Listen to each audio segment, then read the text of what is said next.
Hi, kindergarten. I'm back with a book that I said I was going to read today. It's called Money Madness. Oh, yeah. Money, money, money, money. Okay. I think this is a super interesting book, and maybe you guys think, like, yeah, I like money. You know, it's hard not to like money because money helps us buy the things that we want and need, right? So we're going to learn kind of where money came from. Like, who makes money? Like, can I make my own money? I have a lot of questions about money, and maybe you have some questions about money. What are your questions about money? Maybe your question is, what is the biggest dollar bill? Is there $1 trillion bill? How big is the biggest dollar bill? You know, that's a question I'm not even sure I can answer. I think $100 bill is the biggest bill we have, right? Maybe your parents are like, ugh, that's kind of scary that Miss V doesn't know that, but I just don't know because I guess I never looked it up. And that's okay not to know things because then you can find out. So maybe today we'll find out. If not, I'm going to look it up later. This book is called Money Madness. It's by David A. Adler, illustrated by Edward Miller.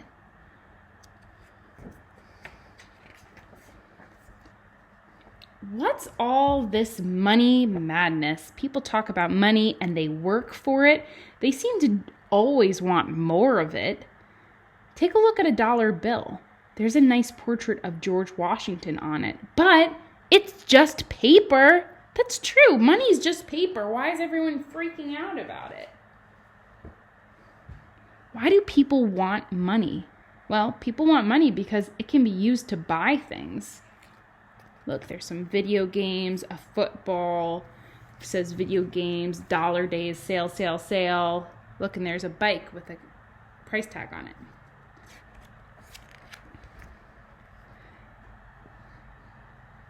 Now, imagine a world without money. If you were hungry and there was no such thing as money, how would you buy a loaf of bread?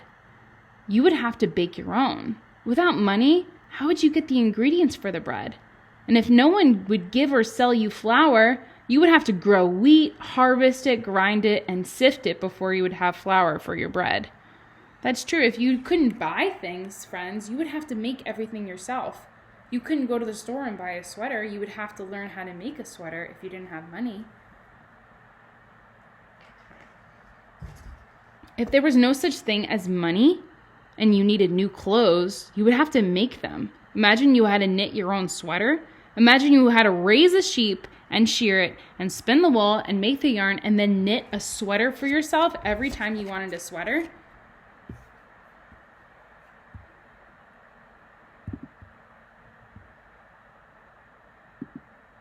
Sorry, friends, for some reason my computer is freaking out. It does this